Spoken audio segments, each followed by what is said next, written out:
त्याप्रमाणे आदरणीय बबनरावजी तांबे, उपस्थित सर्व मान्यवर मंडळी, आपण सर्व मंडळी या ठिकाणी उपस्थित आहात. उपस्थितांचं मनपूर्वक स्वागत. आदरणीय अतुलजी बेनके साहेबांचा सन्मान आदरणीय शून्यभूषण आदरणीय कार्यसम्राट आमदार डॉक्टर बाळासाहेब तांगट यांच्या वतीने या ठिकाणी साकारला जातोय.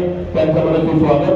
सकाळपासून अनेक सारी दिग्गज मान्यवर मंडळी खरंतर तांगट साहेबांच्या संकल्पनेतून दरवर्षी इथून पुढच्या 5 वर्षामध्ये वेगवेगळे उपक्रम करण्याचा संकल्प या ठिकाणी सोडण्यात आलेला आहे आणि गेले अनेक वर्षांची इच्छा पुढच्या आहेत. छत्रपती शिवाजी महाराज, महात्मा ज्योतिबा फुले, डॉक्टर बाबासाहेब आंबेडकर, छत्रपती शाहू महाराज, भगवान बिरसा मुंडा, क्रांतिकारी राघोजी बांगडे, सतू मराठे, कर्त्याबेल नायका कातकरी या सर्व महामानवांच्या प्रति मी अभिवादन व्यक्त करतो. आणि आज कोळवडी गावामध्ये या आपल्या शिवप्रेरणा शिक्षण संस्था उपलब्ध नंबर 2 संचलित अनुदानित आश्रम शाळेत कोळवडी या प्रांगणामध्ये एक आनंदवन साजरा होतो आपण पाहण्यात होतो. आदरणीय आपल्या तालुक्याचे माजी आमदार शून्यभूषण डॉक्टर बाळासाहेब तांगट आणि मंदाताई तांगट यांच्या संकल्पनेतून ते जेव्हापासून आमदार होते तेव्हापासून गोरगरीब माणूस हा केंद्रबिंदू मानून या तालुक्याला पुढे मुख्य प्रवास आणणे आणि त्यांचा आणि ते छोट्या छोट्या गावांचा विकास करून त्यांना पुढे नेणे हे त्यांच्या कार्याचा आजपर्यंतचा लेखाजोखा इथं मांडलाय. जो गोरगरीब आहे, दीनदुबळा आहे, डोंगर दऱ्यामध्ये राहणारा जो आदिवासी समाज आहे त्यांना मदत करण्याची भूमिका त्यांच्या राजकीय जीवनामध्ये बाळासाहेब तांगट साहेब यांच्या कुणाकडे पाहायला मिळालेली आहे. आणि जर तांगट साहेबांचे आजपर्यंत जे काही कार्यकर्ते पाहिले मोठे लोक ठराविक असतील, पण गरीब सर्वसामान्य स्तरावरचे शेतकरी कुटुंबातले लोक असतील, कामगार असतील, कष्टकरी असतील, असे लोक अजूनही जिव्हाळ्याच्या नात्याने बाळासाहेब तांगट यांच्या जवळ आलेला आपण समजले पाहिजे. आणि आज या संस्थेच्या वतीने कार्य करत असताना आपण काय केलं पाहिजे तर ही गोरगरीब ठाकर समाजाचे असतील, महादेवकोळी समाजाचे असतील, या लोकांना एक चांगला सामुदायिक शुभविवाह सोहळा पार पडून दर्शनार अन्नदानापासून सर्व सेवी सुविधा पुरवण्यासाठी हे कार्य केलं गेलं पाहिजे. म्हणून बाळासाहेब तांगट साहेबांनी आजचं हे कार्य आपण प्रत्यक्षात मोठ्या रूपाने पाहिलं. मी अनेक वेळा या संस्थेच्या प्रांगणामध्ये आलेलो आहे. या संस्थेच्या प्रांगणामध्ये आल्यानंतर लहान मुलं जे खेळतात, शिकतात, त्यांच्या प्रती ही संस्था अत्यंत मोठ्या रूपाने आजपर्यंत काम करत आहे. तर तशी प्रेरणा तर ते लहान मुलांना बघून मिळते. पण आज या प्रांगणामध्ये आल्यानंतर एक वेगळं चैतन्याचं वातावरण दिसतं, एक ऊर्जा निर्माण करणारं वातावरण दिसतं. या परिसरात आल्यानंतर इथला प्रत्येक माणूस त्याच्या हृदयामधला आनंद आणि त्याच्या चेहऱ्यावरचं स्मित हास्य आणि समाधान हे चित्र बघून तिकडं पाहायला मिळतं. आणि हे निर्माण करण्याची किमया आदरणीय बाळासाहेब तांगट साहेब आणि मंदाताई तांगट यांनी जी दिली आहे हा आशीर्वाद खूप मोठ्या प्रमाणामध्ये आहे असं मला वाटतं.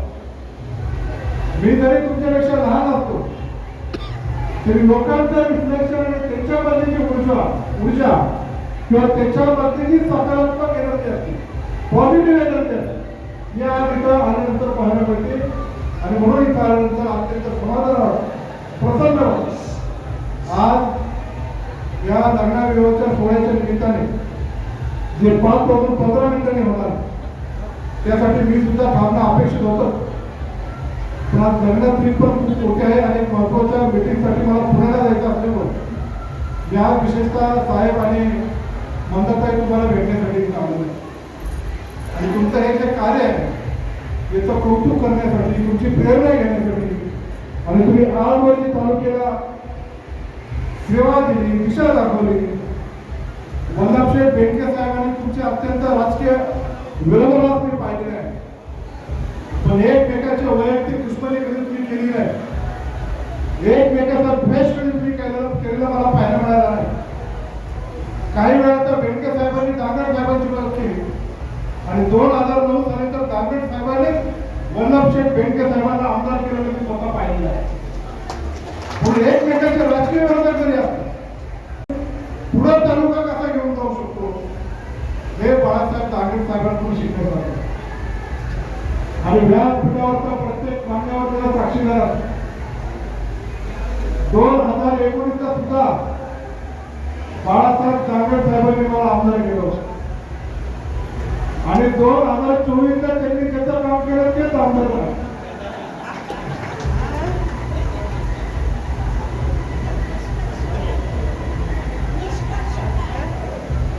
एवढा सांगितल्यानंतर वेगळा निष्कर्ष काढण्याची गरज आहे. पण ज्यांचं काम केलं म्हणजे माझं किंवा अजून कोण असं त्याला आमदार केला तर आपल्या मनात समाधान आहे की नाही हे ते म्हणानंतर खाजगी सांगतात. गमती जमात जाऊ द्या पण राजकीय पट्ट्यावर एखादा माणूस त्या पदापासून बाहेर गेला आणि पुन्हा त्या निवडणुकीच्या रिंगणात उभा जरी राहिला नाही तरी तो आपसुकच बाहेर फेकला जातो. पण या तालुक्याचं एक व्यक्तिमत्व असं आहे बाळासाहेब दांगडकर ते अजून त्या वर्तुळातून बाहेर गेलेलं नाही. त्यांची अजूनही प्रत्येक तालुक्याच्या प्रत्येक बूथवर 356 बूथ 5-10 का होईना कार्यकर्ते आहेत. त्यांची जीवाची माणसं आहेत आणि ते सांगतील त्या पद्धतीने पुढे चालण्याचं काम ते निश्चित प्रकारे करतात याची मला सुद्धा खात्री आहे. आज मी आमच्या बेनके परिवाराच्या वतीने राष्ट्रवादी काँग्रेस पक्षाच्या वतीने आपल्या विभागाचे खासदार डॉक्टर अमोल कोल्हे यांच्या वतीने आणि जुन्नर तालुक्याच्या आम जनतेच्या वतीने सर्व वधूवरांना शुभेच्छा तर देतो पण बाळासाहेब दांगड साहेबांच्या कार्याला सलाम सुद्धा करतो. मी त्या गवळदारा मातेच्या चरणी ही प्रार्थना करतो मळगंगा मातेची ही चरणी प्रार्थना करतो की साहेबांची तब्येत अत्यंत इथून पुढच्या कालावधीमध्ये उत्तम राहो.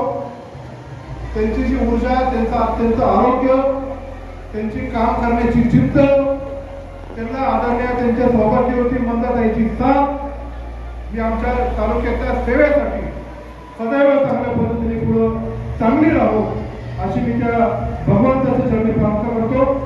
माझा सन्मान केला त्याच्याबद्दल मी आमदार साहेबांचं दांगड साहेबांचं मनपूर्वक आभार मानतो.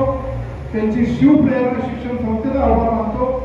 माझ्या सभेत जे आज मान्यवर आले ते लग्नाच्या वेळेस तिथे उपस्थित राहणार आहे पण तरी सुद्धा माझ्या सभेत आदरणीय अंकुशे तांबे बबनजी तांबे अजिंक्यजी गोलप आदरणीय आमचे सोनाबाई दाभाडे इथं आहेत आदरणीय आशाताई गावकराने विजयजी काटे आहेत आमचे सोनाबाईचे चिरंजीव रामचंद्र आहेत संदीप दादा काळे कैला काळे या सर्वांच्या वतीने वधूवरांना शुभेच्छा. धन्यवाद. जय शिवराय.